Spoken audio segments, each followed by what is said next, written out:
अच्छा, gravitational potential discuss करने से पहले ग्रेविटेशनल पोटेंशियल को समझना बहुत इंपॉर्टेंट है कि ग्रेविटेशनल पोटेंशियल क्या है। ठीक है, सो ग्रेविटेशनल पोटेंशियल, अच्छा अच्छा, it is the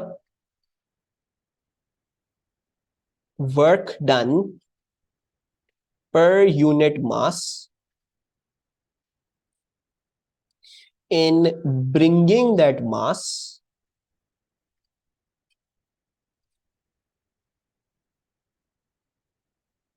from infinity to a point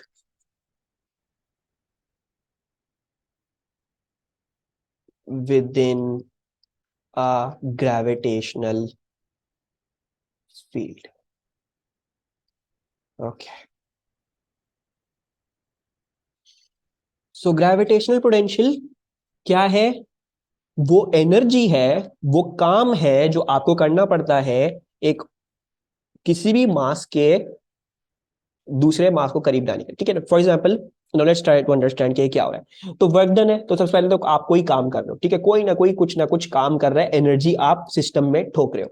ठीक है, दूसरी बात ये है कि इंफिनिटी को समझ लेते हैं। इंफिनिटी क्या है? What is infinity? Infinity is the point जहां पे आपका ग्रेविटेशनल पोटेंशियल जीरो होता है। ठीक है, so what do I mean by that, इस पे हम प्रॉपर डिस्कशन कर लेते हैं। ग्रेविटेशनल पोटेंशियल यही चीज, ठीक है, तो इसका सिंबल जो है, इसका symbol is known as phi. This is phi phi phi phi phi.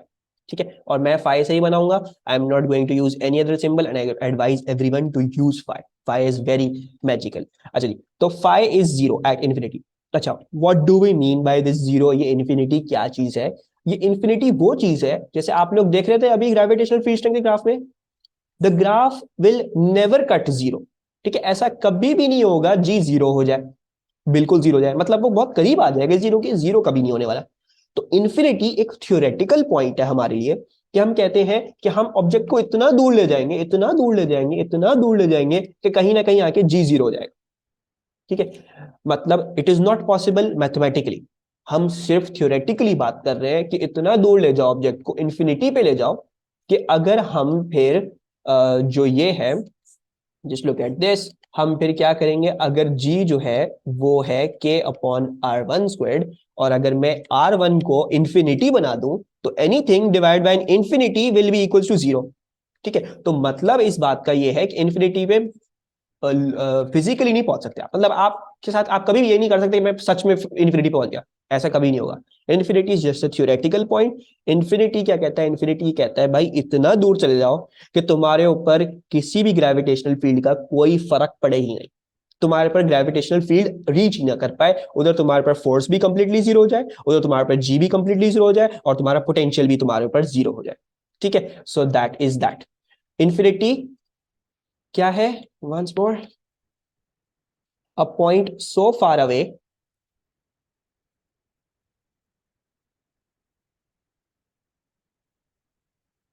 that you escape the gravitational field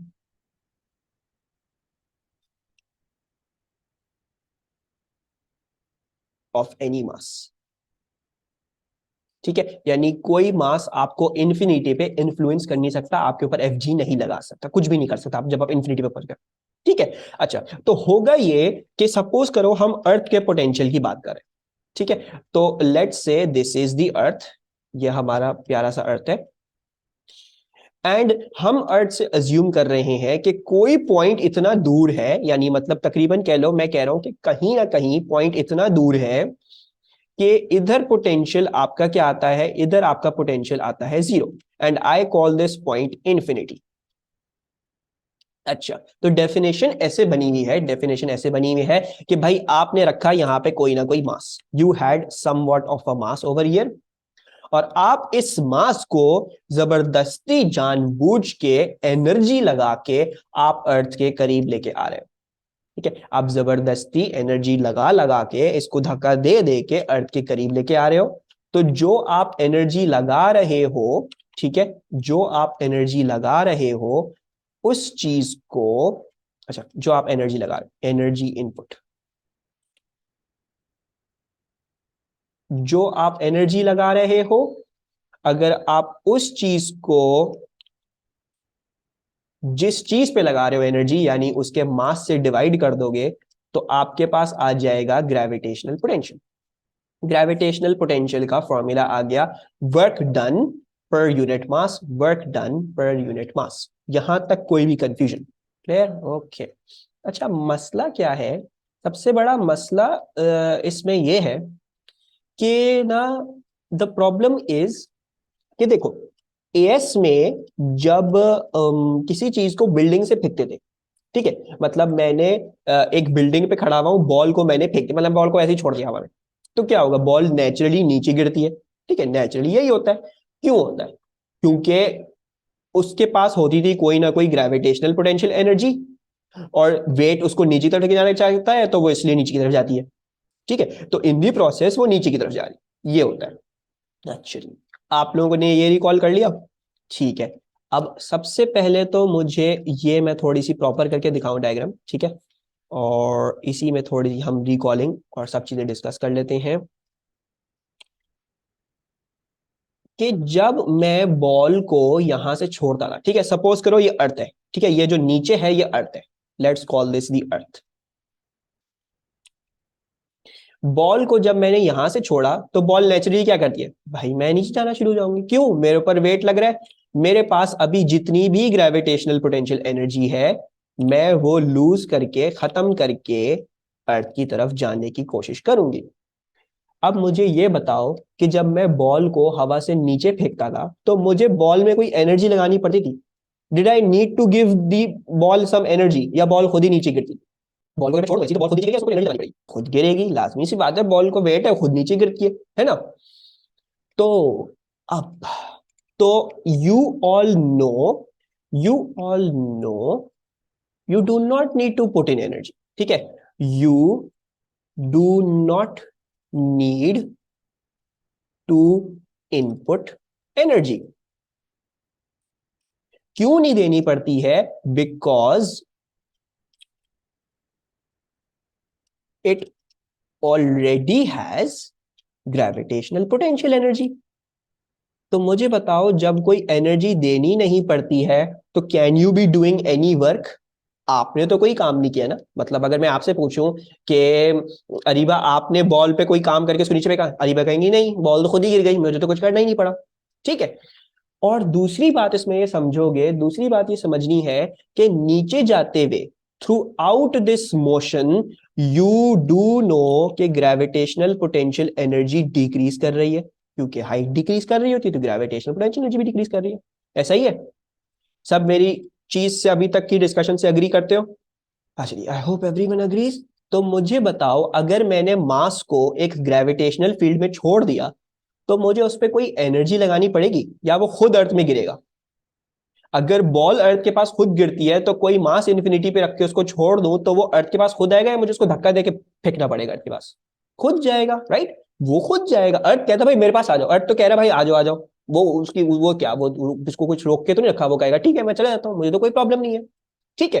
अच्छा, जब ये अर्थ के करीब जा रहा है, अर्थ के करीब जा रहा है, तो आपको काम नहीं करना पड़ रहा, बल्कि आपकी जो एनर्जी थी, जो आपकी ग्रेविटेशनल पोटेंशियल थी, वो डिक्रीज कर रही है।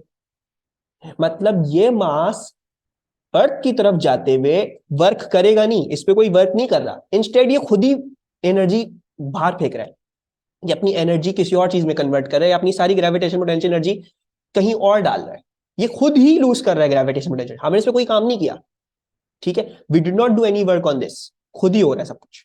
ये अपनी ग्रेविटेशनल पोटेंशियल एनर्जी डिक्रीज करेगा। Work does not need to be done,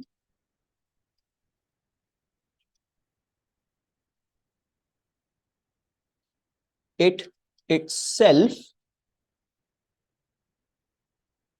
loses its gravitational potential energy, right? Does everyone agree? कोई प्रॉब्लम तो नहीं यहां तक? प्लीज प्लीज प्लीज, ये बात क्लियर होनी चाहिए। सबको क्लियर? सच्ची में अगर ये क्लियर नहीं हुई ना तो बहुत बड़ा मसला बन जाएगा, हमें ये बात फौरन से क्लियर करेंगे। अच्छा, तो मुझे बताओ, जब मैंने कोई काम ही नहीं किया और ये चीज खुद ही एनर्जी बाहर फेंके जा रही है, तो हमने वर्क नहीं किया बल्कि हमने वर्क दिया। We did not put energy into the system, इस सिस्टम ने खुद एनर्जी बाहर फेंक दी। तो ये जो work done per unit mass है, असल में आपने कोई वर्क डन नहीं किया, मैं नेगेटिव वर्क डन लिख रहा हूं बिकॉज आपने वर्क खुद ही दे दिया बाहर। आपने वर्क अपने पास नहीं रखा, आपने वर्क खुद ही दे दिया बाहर। You let the work go out of your system. Out of system नहीं किया खैर, लेकिन इस मास ने अपना वर्क लूज किया। Right? Does everyone agree? So gravitational potential is always negative. Yes, but how does this make sense? मतलब why does this not make sense? क्या हुआ? मतलब इसको ऐसा सोचो, ये अगर मैं सिस्टम में वर्क डाल रहा था तो मैं इसको पॉजिटिव लूंगा, ठीक है, यानी मतलब मैंने खुद काम किया तो पॉजिटिव बोलते। लेकिन अगर मैंने कोई काम नहीं किया, खुद ही उसने मुझे वापस दे दिया सारा काम, खुद ही वो काम मुझे वापस दे रहा, मतलब बगैर कुछ किए वो मुझे काम दे रहा वापस, तो इसका मतलब है मैंने तो कुछ नहीं डाला, मुझे सब कुछ मिल गया, तो ऑपोजिट हो गया काम, यानी नेगेटिव में हो गया काम। ठीक है? अच्छा जी, ये बात क्लियर? तो एक मॉडल आंसर डिस्कस कर लेते हैं। मॉडल आंसर डिस्कस क्या कर लेते हैं? Why is gravitational potential negative? एक मॉडल आंसर है, अक्सर बेशतर सीआई के क्वेश्चंस आए होते हैं। तो ये नेगेटिव क्यों है भाई? आपको पता है इंफिनिटी पे ग्रेविटेशनल पोटेंशियल जीरो है। At infinity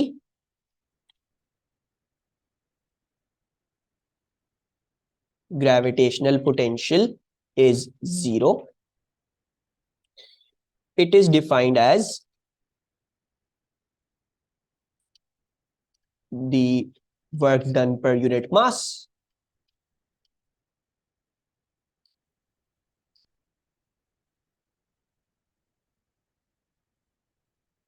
as gravitational fields are always attractive. ठीक है, मतलब हमने आज तक अपनी जिंदगी में कोई ऐसी ग्रेविटेशनल फील्ड नहीं देखी जो रिपेल करती हो, सारे मासेस एक दूसरे को अपने पास ही खींचते हैं। So as gravitational fields are always attractive, work always gets out. Right? तो जब वर्क खुद ही बाहर आ गया तो नेगेटिव हो गया। सही है? Any problem till here? सब कुछ क्लियर मेरे साथ हो सब बच्चे? So now first thing, let's discuss the first thing. The first thing is, आपको ये तो पता है, ठीक है, ये ग्रेविटेशनल पोटेंशियल का फॉर्मूला है। दिस इज ग्रेविटेशनल पोटेंशियल का फॉर्मूला, इसको याद रखेंगे। ठीक है, लेकिन इससे और इंपॉर्टेंट चीज क्या होगी? इससे और इंपॉर्टेंट चीज है कि अगर मैं इसी फॉर्मूला को डिफरेंट तरीके से लिख दूं, यानी मैं लिख दूं m को उधर मल्टीप्लाई कर दूं और मैं ऐसे लिख दूं कि work done will equal to m into 5। Right? अगर मुझे वर्क चाहिए तो मैं m इंटू 5 कर दूंगा। इसको थोड़े से प्यारे तरीके से, प्यारे अंदाज में लिख देते हैं कि भाई अगर आपको change in gravitational potential energy निकालना है, if you want the change in gravitational potential energy, change in gravitational energy यानी वही वर्क है, ठीक है, it's the same work is equals to the mass। और अब चेंज ले रहे हैं तो किस चीज का चेंज लेंगे? इस साइड पे हम फाई का चेंज लेंगे, तो mass into the change in phi. ठीक है, तो इसको ध्यान में रखेंगे। दूसरी बात ये, आई होप एवरीवन नोज, मेरे साथ अगर एएस पढ़ी है तो सब प्लीज रिकॉल कर लो, मैंने आज तक चेंज निकालने का सिर्फ एक ही फॉर्मूला पढ़ाया है, और वो ये है कि फाइनल में से इनिशियल निकाल देते हैं। तो जो आपका फाइनल पोटेंशियल होगा उसमें से आप इनिशियल पोटेंशियल निकाल दोगे, and there is nothing else. ठीक है, हम ये किया करेंगे, फाइनल पोटेंशियल में से इनिशियल पोटेंशियल निकाल देंगे। ठीक है, यहां तक बात क्लियर? अब हम चलते हैं अपनी नेक्स्ट स्लाइड पे और अब हमें इसके कुछ ग्राफ्स वगैरह डिस्कस करने हैं। So the first thing is, भाई सबसे पहले तो आप लोगों ने इतनी बात तो जान ली है मेरे साथ कि भाई ये होता है वर्क डन पर यूनिट मास। राइट? वर्क डन कैसे निकल रहा था? वर्क डन निकलेगा force of gravity into the distance moved, और मास क्या होगा? मास वही आ जाएगा, उसमें तो कोई टेंशन की बात नहीं है हमें। फोर्स ऑफ ग्रेविटी क्या थी? फोर्स ऑफ ग्रेविटी थी जी एम एम, अच्छा मैं इधर माइनस भूल गया, माइनस लगाते जाते हैं, minus minus G M M upon R square into R, upon the mass, right? So mass mass cancel और आर कैंसिल, सो देयरफॉर आपके पास फॉर्मूला क्या बन गया, ये बन गया minus G M upon R. Gravitational potential will be always be calculated by the formula minus gm upon r. सही है. दूसरी बात ये कि थोड़ा सा वापस चलते हैं. हमने बात करी थी ग्रेविटेशनल पोटेंशियल एनर्जी होती है mass into change in phi. Change in phi क्या था, mass into phi final minus phi initial. Phi final minus phi initial, right? Phi final कैसे लिखेंगे, फाई फाइनल भी माइनस जीएम ओवर आर होगा, phi initial भी minus GM over R होगा, right? तो थोड़ा सा मैं इधर समझा दूं एक और चीज. फाई फाइनल क्या होगा, फाई फाइनल होगा minus G M upon distance final. ठीक है, जीएम तो कांस्टेंट है, वो तो चेंज नहीं करने वाला. और फाई इनिशियल होगा माइनस माइनस, अब माइनस दोबारा आएगा, minus G M upon R initial, right? ये भी आ गया. सो मेरा फॉर्मूला बन जाता है माइनस माइनस प्लस, ये बन जाएगा. अगर मैं जीएम को बाहर कॉमन ले जाऊं, खैर मैं एक स्टेप में करता हूं वर्किंग, एक एक करके करता हूं वरना अभी ही कंफ्यूज हो जाएंगे. Minus G M upon R final plus G M upon R initial. So जो change in gravitational potential energy का जी एम और आर के टर्म में जो फॉर्मूला वो आ गया, जी एम बाहर ले जाओ तो G M M G M M, और ये हो जाएगा आर इनिशियल प्लस में है, so I will take this as 1 upon R initial minus 1 upon R final. ठीक है, ये मैं थ्रू आउट क्वेश्चन जो भी हम करेंगे मैं बार बार ये करके दिखाऊंगा. ठीक है, जब हम चीज से क्लियर हो जाएंगे तो फिर मैं ये चीज करना छोड़ दूंगा, मैं सिर्फ ये वाली चीज देखूंगा. लेकिन अगर इसमें कोई प्रॉब्लम नहीं है, पूरी वर्किंग भी करो, इधर तक आओ, कोई प्रॉब्लम नहीं है, बार बार कर लो. इतना टाइम होता है पेपर 4 में कि कर सकते हो, जितना टाइम जाया करना चाहो कर सकते हो. ठीक है, तो ये एक छोटी सी और डिस्कशन सिर्फ मैथमेटिकल पर्सपेक्टिव से दिखा रहा हूँ हर चीज के, और कुछ नहीं दिखा रहा. हमने अभी डिस्कशन सिर्फ इतनी ही करी. अच्छा, gravitational potential is a scalar quantity. ठीक है, ये वेक्टर नहीं है, अनलाइक ग्रेविटेशनल फील्ड स्ट्रेंथ, ये है स्केलर. और कैसा स्केलर, स्केलर ऐसा जिसकी वैल्यू ही नेगेटिव आती है, राइट? ये हमेशा नेगेटिव में होता है. क्यों होता है नेगेटिव में, क्योंकि आप वर्क हमेशा बाहर आ रहा होता है सिस्टम से. सही है. अच्छा, so now let's plot the graphs. अच्छा, सो द फर्स्ट ग्राफ हम we're going to draw the graph for an isolated mass. ठीक है, एक आइसोलेटेड मास के लिए ग्राफ बनाएंगे. Do you think I should teach this as well? ठीक है, ये साइड पॉइंटर है. साइड पॉइंटर क्या है, बहुत ही प्यारा सा साइड पॉइंटर है. फाई, सॉरी जी, जी जो था ग्रेविटेशनल फील्ड स्ट्रेंथ जो थी वो है D phi by D R. ठीक है, और वो सिर्फ D phi by D R नहीं, वो negative D phi by D R. वो जो आप सोच रहे हो इतनी सारी चीजें एक साथ पढ़ा रहा हूँ, लेकिन हमें सब इसी स्लाइड में ही कंप्लीट करना है वरना ग्राफ बनाने में मुश्किल होगी. Minus D phi by D R, इससे क्या समझना है, टेंशन नहीं लो. मेरे साथ एएस जिसने पढ़ी है और जिसने फिजिक्स वैसे एएस में पढ़ी भी है उसको इतनी बात तो समझ में आती होगी कि जब भी फॉर्मूला ऐसा था जिसमें रेट चेंज था, रेट चेंज में आप अगर फाई को इधर ले लोगे, ठीक है, और आप आर को इधर ले लोगे, फाई को ऊपर आर को नीचे, तो जो भी ग्राफ बनेगा उसकी टेंजेंट क्या होगी, उसकी टेंजेंट होगी, उसकी टेंजेंट का ग्रेडियंट जो भी होगा वो आएगा नेगेटिव जी के बराबर. सही है, तो बस इतनी सी बात है कि अगर फाई यानी पोटेंशियल और रेडियस का ग्राफ बना, सॉरी डिस्टेंस का ग्राफ बना हुआ हो, तो उसमें अगर टेंजेंट बना के किसी भी पॉइंट पे ग्रेडियंट लोगे तो वो नेगेटिव जी के बराबर आएगा. सही है, यहां तक हजम हो रही है सारी बातें?